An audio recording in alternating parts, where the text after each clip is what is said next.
बाप दादा सभी बच्चों के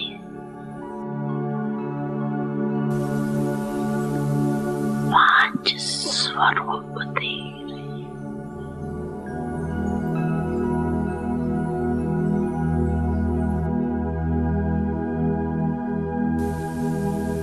पहला अनादि ज्योति बिंदु स्वरूप। याद है ना अपना स्वरूप? याद है ना? भूल तो नहीं जाती।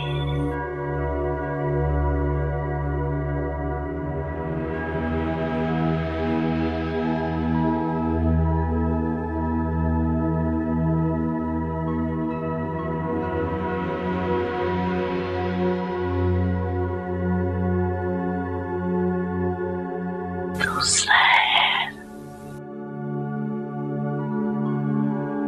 आदि देवता स्वरूप।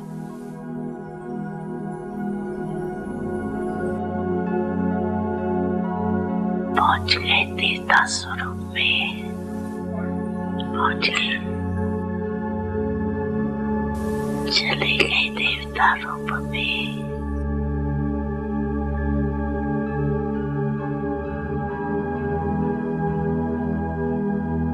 तीसरा मध्य में पूज्य स्वरूप।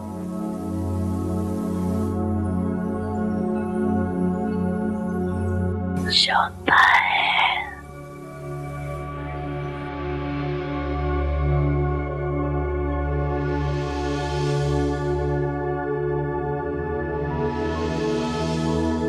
संगम युगी ब्रह्मांड स्वरूप।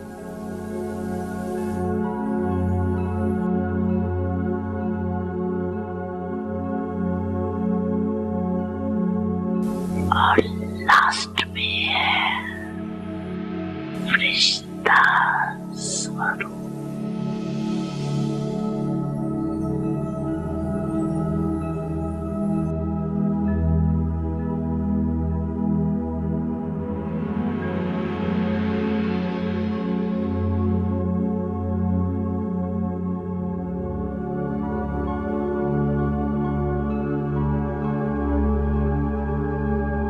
पांची रूपियात आगे आगे।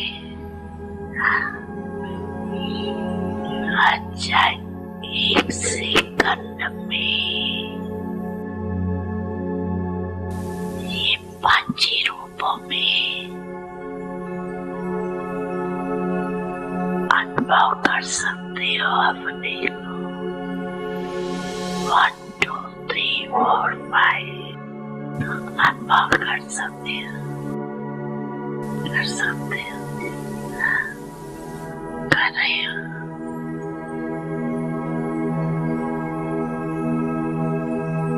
ये पांची स्वरूप कितने प्यारे।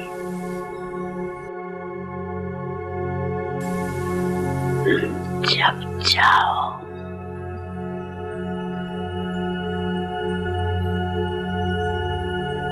जिस भी रूप में स्थित होने जाओ, सोचा और अनुभव किया। ये रूहानी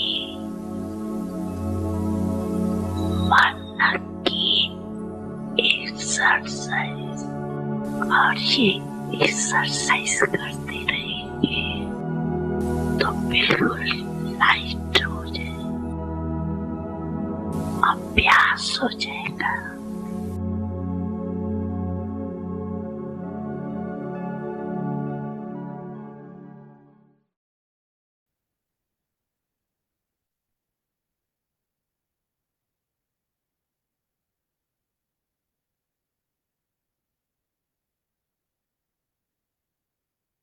ओम शांति। Good morning, golden morning, diamond morning.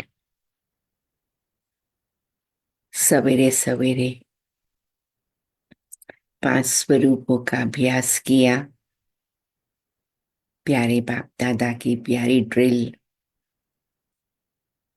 बाबा बार बार हम बच्चों को अभ्यास कराते, अनुभव कराते, उस स्थिति में स्थित कर देते।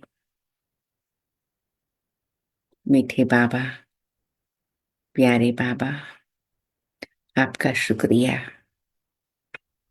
कल भी अव्यक्त मुरली में बाबा ने ड्रिल कराई, मैं फरिश्ता सो देवता, मैं ब्राह्मण फरिश्ता देवता। सो प्यारे बाबा की प्यारी ड्रिल हम सबको उस स्थिति में स्थित करती जो हमारा असली स्वरूप है। और मीठे बाबा आए हैं उस स्वरूप की ज्योति जगाने। तो हम सभी बार बार 5 स्वरूपों का अभ्यास करने का संकल्प रखेंगे कि जितनी बार ये अभ्यास किया है उतनी बार हमारी आत्मा में वो रंग लगा है। तो ऐसी सुंदर स्थिति में मैं आत्मा मधुबन पहुंच जाती हूँ और प्यारे मधुबन में साकार मुरली सुनने हिस्ट्री हॉल में बाप दादा के समक्ष उपस्थित होती हूँ। ये मेरा बहुत बड़ा सौभाग्य है कि बाबा मुझे मन और बुद्धि के पंखों से उड़ाकर अपने पास बुला लेते हैं।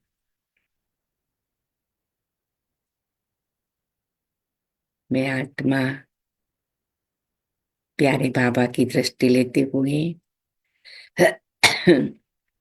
सर्व शक्तियों का अनुभव करते हुए विजुलाइज करती हूँ। बाबा के सभी बच्चे यहाँ बैठे हैं, सभी बाबा की दृष्टि ले रहे हैं।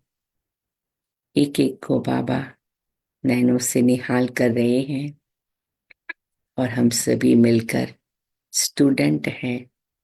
बाबा सुप्रीम टीचर हैं, हमें ऊंची से ऊंची पढ़ाई पढ़ा रहे हैं, ऊंची स्थिति बनाना सिखा रहे हैं। ऐसी स्मृति से और ऐसी स्थिति से मुरली सुनेंगे। ओम शांति। 24 मार्च 2025 प्रातः मुरली। ओम शांति। बाप दादा मधुबन। मीठे बच्चे, ये ज्ञान तुम्हें शीतल बनाता। इस ज्ञान से काम क्रोध की आग खत्म हो जाती। भक्ति से वह आग खत्म नहीं होती। तो बाबा हमें ज्ञान और भक्ति का अंतर बताते। भक्ति में भगवान को याद करते, बहुत भावना होती, श्रद्धा होती, यज्ञ तप जप करते और बहुत बार हमारी मनोकामनाएं भी पूर्ण हो जाती। भक्ति की भी एक शक्ति का अनुभव होता। लेकिन बाबा कहते तुम्हारी आत्मा की शुद्धिकरण वो केवल ज्ञान और योग से होता है। क्योंकि जब बाबा आते हैं तभी विकारों से मुक्ति दिलाते हैं। प्रश्न, याद में मुख्य मेहनत कौन सी है? उत्तर, बाप की याद में बैठते समय देह भी याद न आए। आत्माभिमानी बन बाप को याद करो, यही मेहनत है। इसमें ही विघ्न पड़ता है क्योंकि आधा कल्प देह अभिमानी रहे हो। भक्ति माना देह की याद। भक्ति में देह सहित, देह की दुनिया के कारोबार के सहित हम बाबा को देह और देह की दुनिया के कारोबार के लिए ही याद करते हैं। कोई ऐसा भक्ति में नहीं होगा, या तो मुश्किल से कोई होगा जो कहे मैं भक्ति कर रहा हूँ केवल मेरी आत्मा की ज्योत जगाने, मेरी आत्मा के शुद्धिकरण के लिए, मुझ आत्मा का परमात्मा से मिलन हो जाए।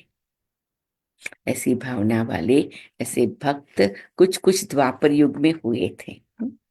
लेकिन अभी जैसे जैसे समय बदलता गया, कलयुग आता गया, तो भक्ति भी तमो प्रधान हो गई।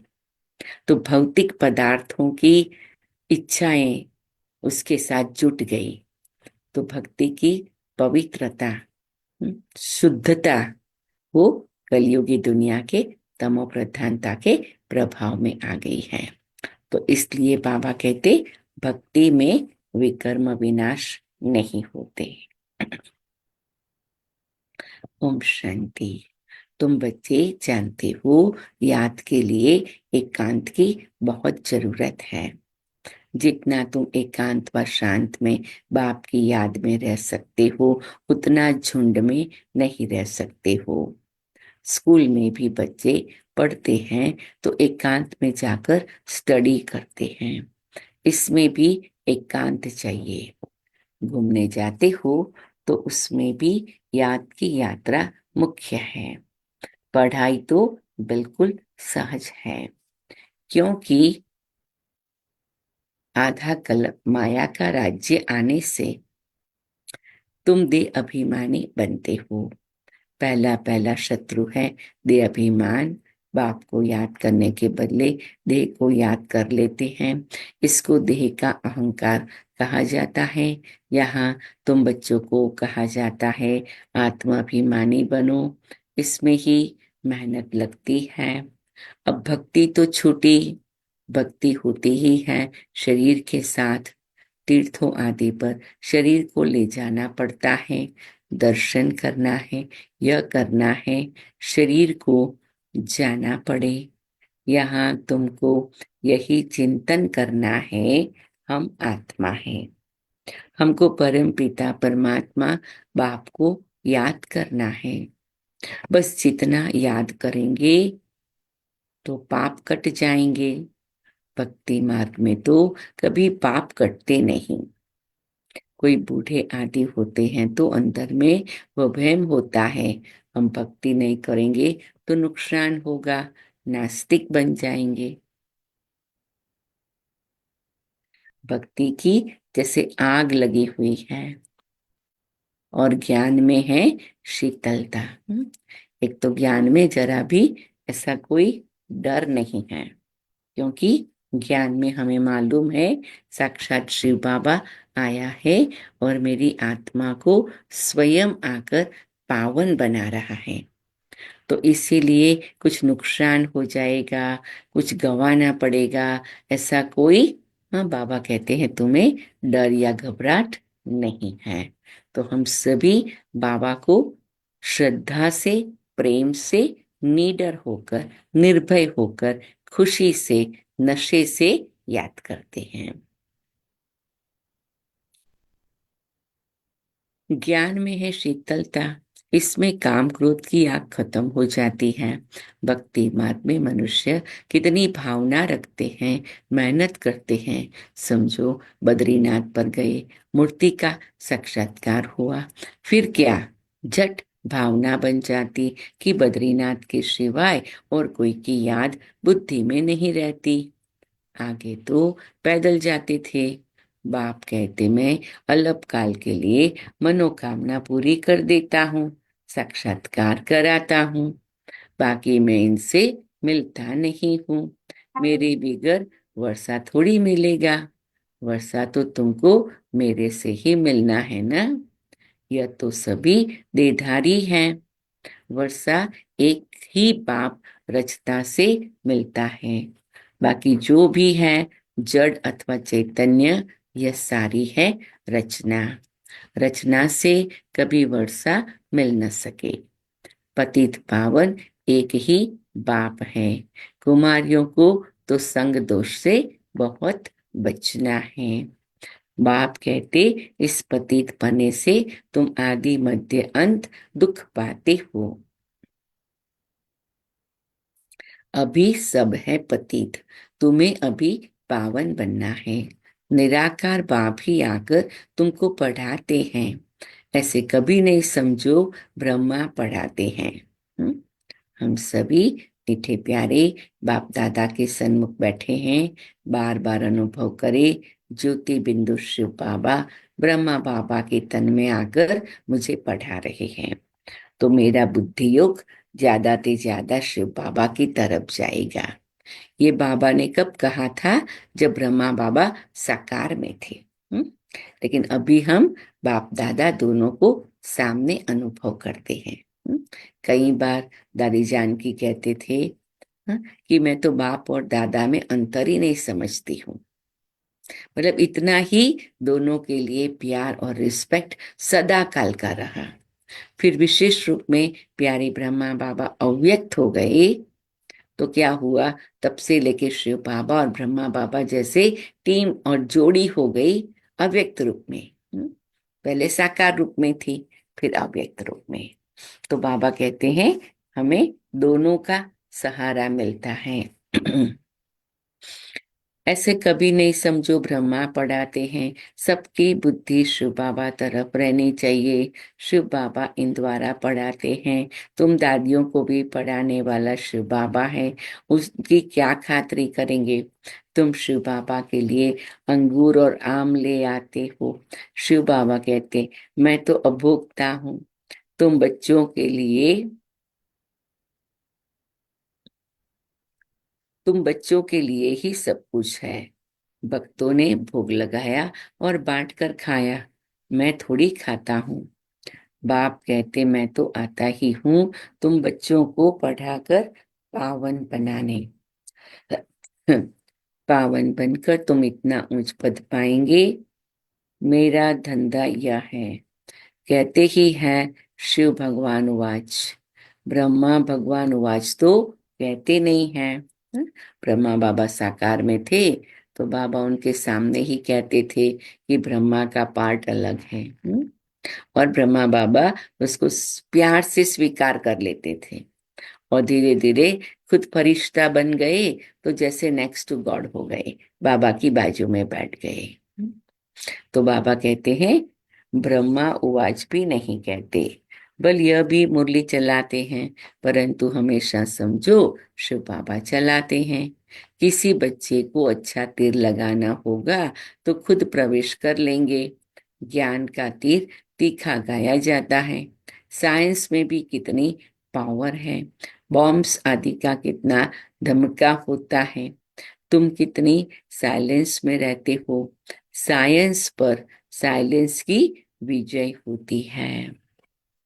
तो आज का दिन बार बार संकल्प करेंगे कि हम साइलेंस में चले जाएं।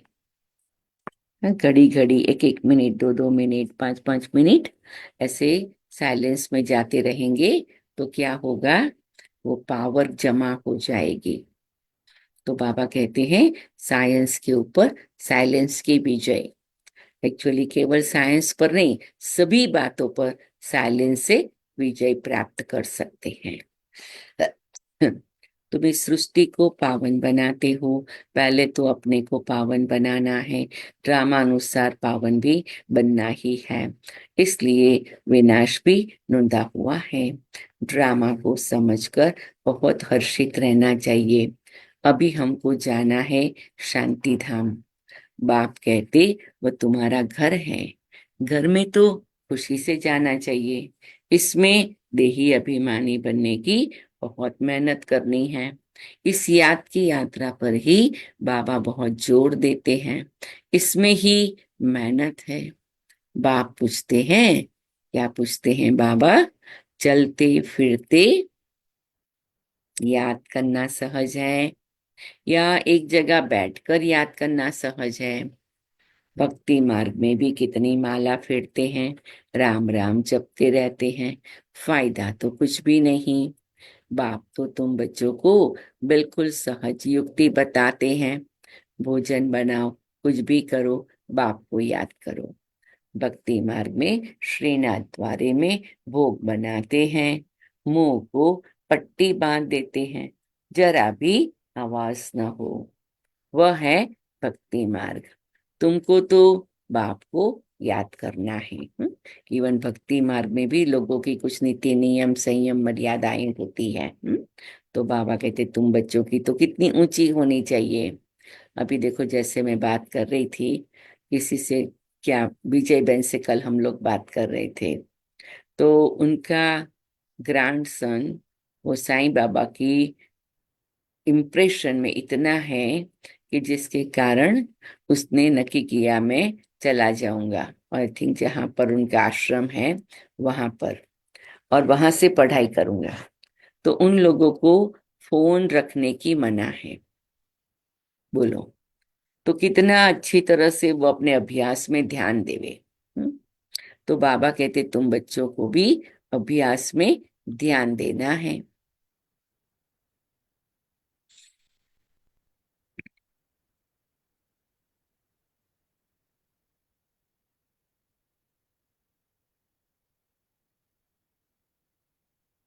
तो बाबा कहते हैं बाप तो तुम बच्चों से बिल्कुल सहज युक्ति बतलाते हैं। भोजन बनाओ, कुछ भी करो, बाप को याद करो। भक्ति मार्ग में श्रीनाथ द्वारे में भोग बनाते हैं, मुंह को पट्टी बांध देते हैं, जरा भी आवाज न हो। वह है भक्ति मार्ग। तुमको तो बाप को याद करना है। वो लोग इतना भोग लगाते, फिर कोई खाते थोड़ी हैं। पंडे लोग के भी पंडे लोगों के कुटुंब भी होते हैं, वह खाते हैं। तुम यहाँ जानते हो, हमको शिव बाबा पढ़ाते हैं। भक्ति मार्ग में थोड़ी ये समझते थे कि शिव बाबा पढ़ाते हैं, बल शिव पुराण बनाया है, परंतु उनमें शिव पार्वती शिव शंकर सब मिला दिया है। वह कहने से फायदा नहीं होता। एक तो अपना शास्त्र पढ़ना चाहिए। भारतवासियों के लिए एक है गीता, क्रिश्चियन का बाइबल एक होता है। देवी देवता धर्म का शास्त्र है, कौन सा शास्त्र है हमारा? गीता। उसमें ही नॉलेज है, नॉलेज ही पढ़ी जाती है। तुमको नॉलेज पढ़नी है। लड़ाई आदि की बातें जितना किताबों में है, उससे तुम्हारा कोई काम नहीं है। हम तो योग बल वाले फिर बाहुबल वालों की कहानियां सुनते और सुनाते हैं। तुम्हारी व्यवस्था तुम्हारी वास्तव में लड़ाई है नहीं। तुम योग बल से 5 विकारों पर विजय पाते हो। तुम्हारी लड़ाई है, तुम्हारी ड्रिल है ही एक, तुम्हारा है योग बल। याद के बल से 5 विकारों पर जीत पाते हो। 5 विकार दुश्मन है, उनमें भी नंबर 1 है दे अभिमान। तो बाबा कहते हैं नंबर 1 है दे अभिमान। बाप कहते तुम तो आत्मा हो ना, तुम आत्मा आती हो, आकर गर्भ में प्रवेश करते हो। मैं तो इस शरीर में विराजमान हूँ, मैं कोई गर्भ में थोड़ी आता हूँ। सतयुग में तुम गर्भ महल में रहते हो, फिर रावण राज्य में गर्भ जल में जाते हो। मैं तो प्रवेश करता हूँ, इसको दिव्य जन्म कहा जाता है। ड्रामा अनुसार मुझे इसमें आना पड़ता है, इनका नाम रखता हूँ। हम बाबा को आना पड़ता है, तो बाबा क्या कहते हैं, मैं उनका नाम क्या रखता हूँ, सॉरी, ब्रह्मा रखता हूँ। ड्रामा अनुसार इनमें आना पड़ता है, इनका नाम ब्रह्मा रखता हूँ। क्योंकि मेरा बना है ना, एडॉप्ट होते हैं तो नाम कितने अच्छे अच्छे रखते हैं। तुम्हारे में भी अच्छे अच्छे नाम रखे। लिस्ट बड़ी वंडरफुल आई थी संदेशी द्वारा। बाबा को सब नाम थोड़ी याद है ना, नाम से कोई काम नहीं। शरीर पर नाम रखा जाता है ना। अब तो बाप कहते अपने को आत्मा समझो, बाप को याद करो। बस तुम जानते हो हम पूज्य देवता हैं, फिर राज्य करेंगे। फिर भक्ति मार्ग में हमारे ही चित्र बनाएंगे। देवियों के बहुत चित्र बनाते हैं, आत्माओं की भी पूजा होती है। मिट्टी के शालिग्राम बनाते हैं, फिर रात को तोड़ डालते हैं। देवियों को भी सजा कर पूजा कर फिर भविष्य में,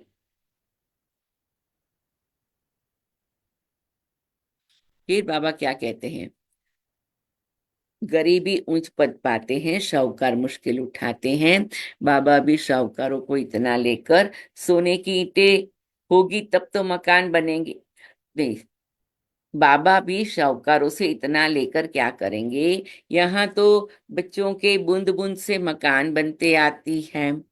कहते हैं बाबा हमारी एक लाइट लगा दो, समझते हैं रिटर्न में हमको सोने चांदी के महल मिलेंगे। वहां तो सोना ढेर रहता है। सोने की इलाज, सोने की ईंटें होगी तब तो मकान बनेंगे। तो बहुत पुरुषार्थ बाप बहुत पुरुषार्थ कहते हैं। मीठे मीठे बच्चों, बाप बहुत प्यार से कहते हैं, मीठे मीठे बच्चों, अब मुझे याद करो, अब नाटक पूरा होता है। अच्छा, बाप गरीब बच्चों को शाहूकार बनने की युक्ति बताते हैं। मीठे बच्चे, तुम्हारे पास जो कुछ भी है ट्रांसफर करो।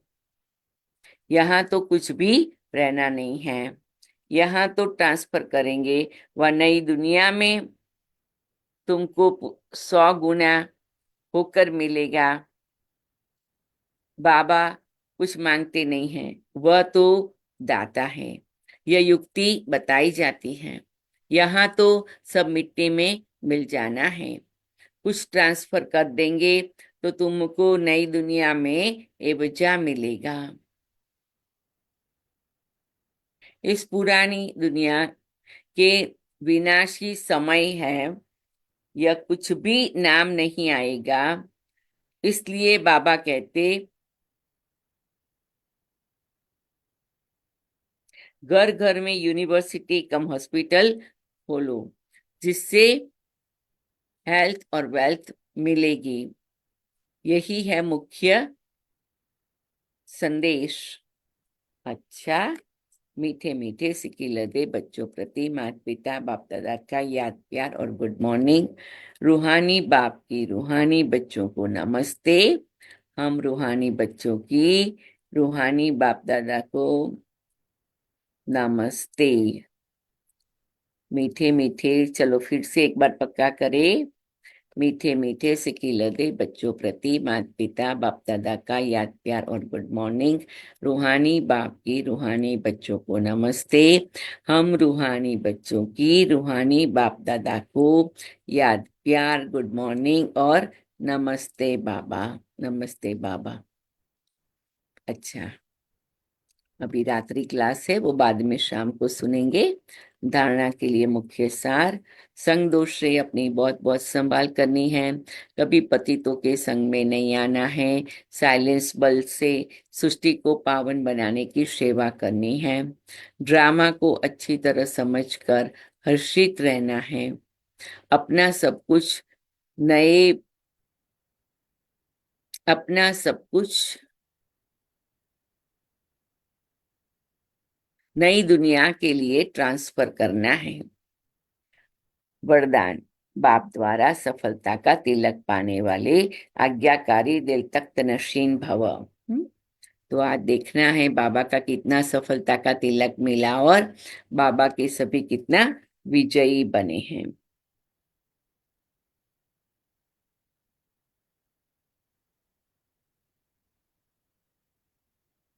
बाप द्वारा सफलता का तिलक करने वाले सदा आज्ञाकारी दिल तक नशीन भव।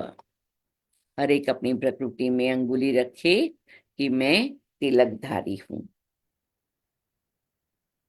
बाप द्वारा सफलता का तिलक प्राप्त करने वाले। हाँ, मैं सफलता के तिलकधारी हूँ। बार बार हाथ यहाँ रखो और पक्का करो। आज सारे दिन में लिखना, मैं बाप द्वारा सफलता का तिलक प्राप्त करने वाली सदा आज्ञाकारी दिल तख्त नशीन आत्मा हूँ। मैं बाप द्वारा सफलता का तिलक प्राप्त करने वाली सदा आज्ञाकारी आत्मा हूँ। भाग्य विधाता बाप रोज अपने आज्ञाकारी बच्चों को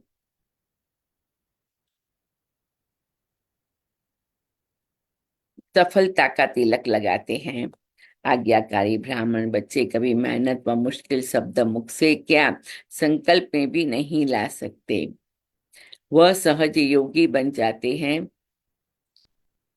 इसीलिए कभी भी दिल से कष्ट नहीं बनो, लेकिन सदा दिल तख्त नशीन बनो, रहम दिल बनो। अहम भाव और वहम भाव को समझ हर कार्य करो। स्लोगन, विश्व परिवर्तन की डेट नहीं सोचो, स्वयं के परिवर्तन की घड़ियां निश्चित करो। विश्व परिवर्तन की डेट नहीं सोचो, सारे स्वयं के परिवर्तन की घड़ियां निश्चित करो।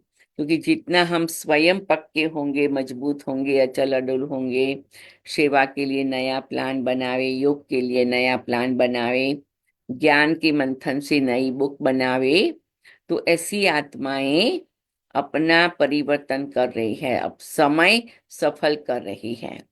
ठीक है। अव्यक्त इशारे, सत्यता और सभ्यता रूपी कल्चर को अपनाओ। जो प्योरिटी की पर्सनालिटी से संपन्न रॉयल आत्माएं हैं, उन्हें सभ्यता की देवी कहा जाता है। उनमें क्रोध विकार की इम्प्योरिटी भी नहीं हो सकती। क्रोध का सूक्ष्म रूप ईर्ष्या द्वेष घृणा भी अगर अंदर में है तो वह भी अग्नि है, जो अंदर ही अंदर जलाती है। बाहर से लाल पीला नहीं होता, लेकिन काला होता है। तो अब इस कालेपन को समाप्त कर सच्चे और साफ बनो। हाँ, तो बाबा आज कहते हैं हमें अपने आप को संपूर्ण प्रेम स्वरूप, संपूर्ण शुद्ध आत्मा, पवित्र आत्मा, दया करुणा प्रेम से भरपूर आत्मा बनाना है। क्यों? क्योंकि जितना प्रेम आएगा, दया आएगी, करुणा आएगी, तो ईर्ष्या द्वेष घृणा और गुस्सा, ये चारों चीज खत्म हो जाएगी। तो दया करुणा क्षमा और प्रेम, तो ये चार गुणों को धारण करे, चार विकारों को खत्म करे। क्यों? क्योंकि है प्योरिटी की पर्सनालिटी से संपन्न रॉयल आत्मा, सभ्यता की देवी आत्मा।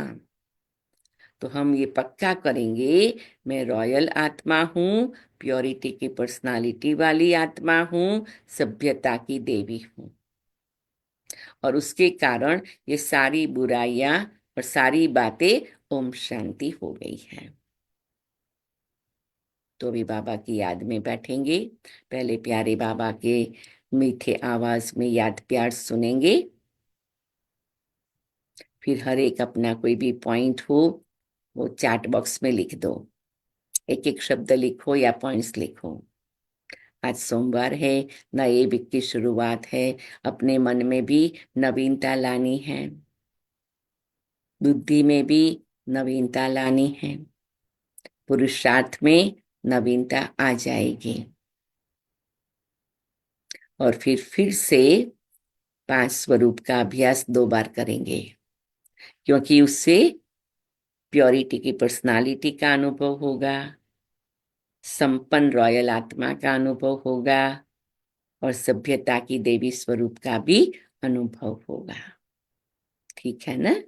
तो हम सभी उस स्वरूप में स्थित रहेंगे।